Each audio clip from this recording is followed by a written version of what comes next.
support.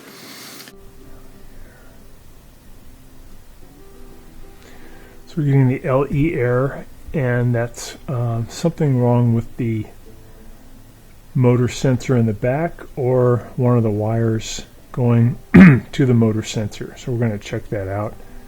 We've got some water in there, so we're going to go and get rid of the water.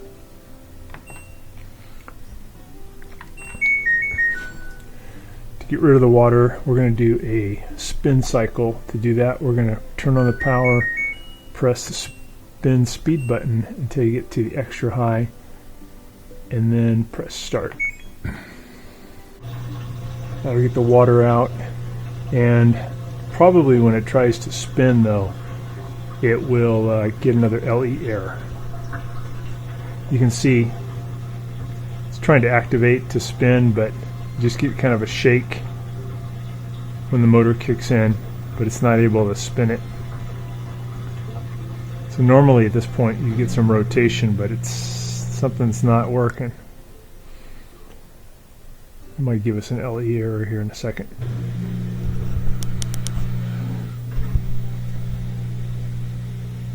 You can see kind of a quiver when the motor activates, but no spin. It's trying.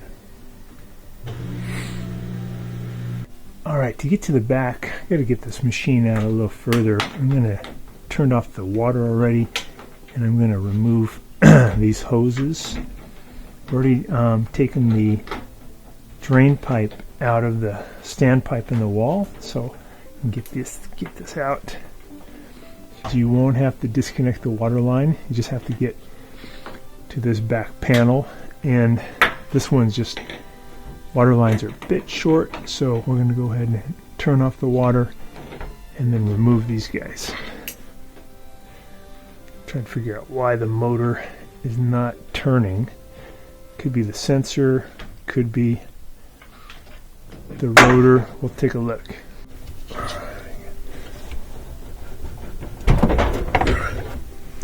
We got the water lines removed. We're going to remove these Phillips head screws from the back. So we got 4 of those. Got it unplugged. There we go. Get those. Pull this plate off. I'm going to push up at the bottom. Take that off. Alright, here's our rotor. It's turning really well. There's no rubbing. It's super good. What could be going on though is this wire, because this has to bounce back and forth so much, sometimes you get an internal break. There's also a sensor right here that may be the culprit. So whether you're going to redo this or redo the sensor, it's good to take this off. That's a 17 millimeter bolt, so we use a 17 millimeter socket. It's not the best way, but if you have to isolate this from moving, if you put something through here close to the base and against this plastic housing, not the copper things here, but right there, that'll keep it from turning while you do your lefty-loosey turn. These usually have a little bit of Loctite on the bolt, so they don't come out easily. You'll notice that this bolt, it has a little Loctite right here on the threads, has a big fender washer and a lock washer, so make sure you have those. Now to get the rotor off, you usually have to kind of wiggle it to get it to come out towards you. So I'm kind of wiggling back and forth. You can see it coming off. Looks good. Sometimes what happens is this piece, the plastic piece, the splines, the lines in there get worn away, and then the rotor kind of moves around. But I think this one is doing all right. I don't think the splines are messed up. That usually comes from overloading it.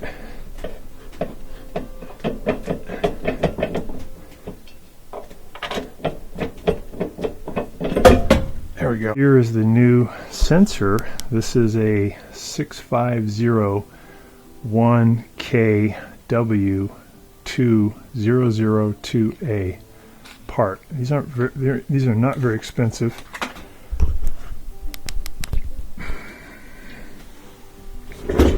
part lives right here. So to get to it, just got to remove these, come right off, and this whole stator assembly can come out away. Make sure again it's unplugged. Take these off. These are 10mm. And you can just loosen them up and spin them off.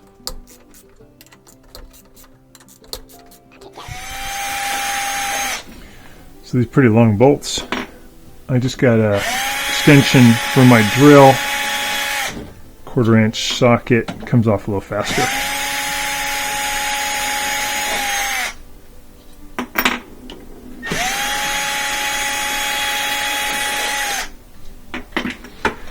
We notice the angle of this, how it's positioned. This is at about 7 o'clock, so we got to remember that when it goes back on. Remove that screw, and that screw. Those are Phillips head. Phillips head screws removed. I'm going to go ahead and take out this bolt. And now it's going to be a little bit easier to do the disconnect for these modular connectors. Disconnect this one. This is for the Hall sensor. This thing helps to sense where the rotor is, and sometimes these just kind of wear out. That rotor in relation to the stator, it'll give you the LE error. So this is a very common reason that these will stop working.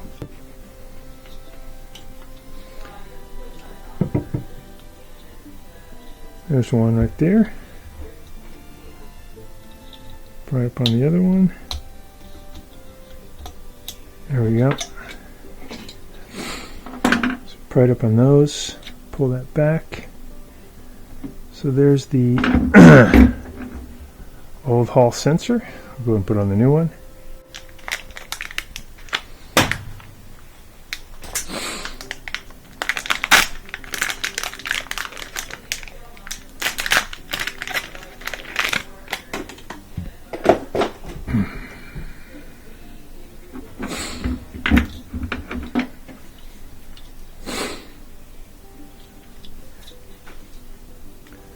So I'm going to line it up on these guys first. You can see there's 3 little things sticking up, 3 little parts here.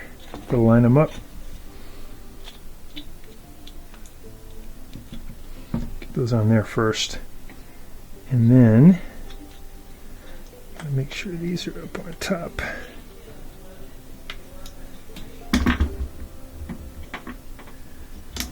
There, those are linked and locked. Those are locked. So that one's all done. I'm going to put the Hall sensor connection back on. Got it. This is back in nice and tight. Put this back on. Remember, that'll be at about 7 o'clock. Should be about right there. Line up those holes. This one back in. It's good to get one up high, like at about 1 o'clock. We'll zip those in. Put those back up.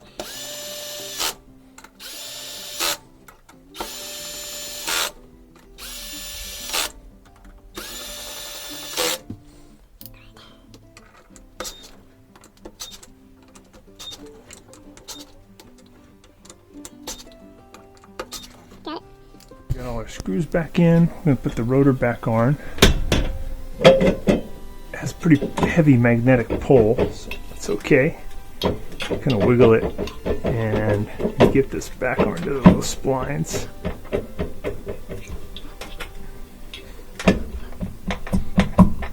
So that's pretty good. Now it's flush with that. This part's flush with the shaft. Start that by hand. Okay, these are 17 millimeter.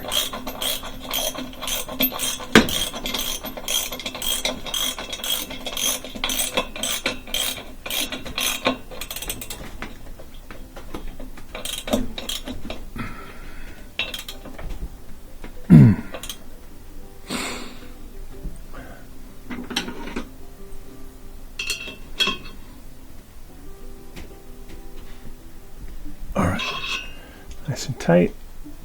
Make sure nothing's rubbing. Sounds good. I'm going to put our drain hose back into position, plug it in, and put it on spin to see if the LE error is gone. So the spin test went really well. Got everything nice and tight, all the screws back. So it was that Hall sensor, which is pretty common. I'm going to put this plate back on. Go ahead and slide that in there.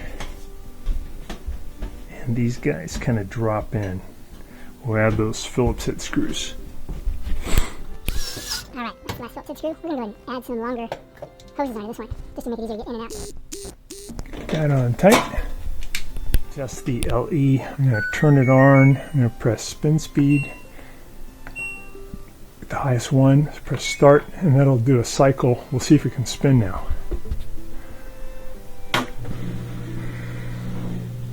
Yeah, so that looks good already. Before it was just quivering, and now the computer is able to talk to the rotor because it has a new Hall sensor.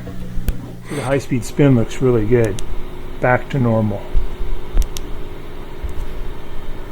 Vegetation looks really good. Spin.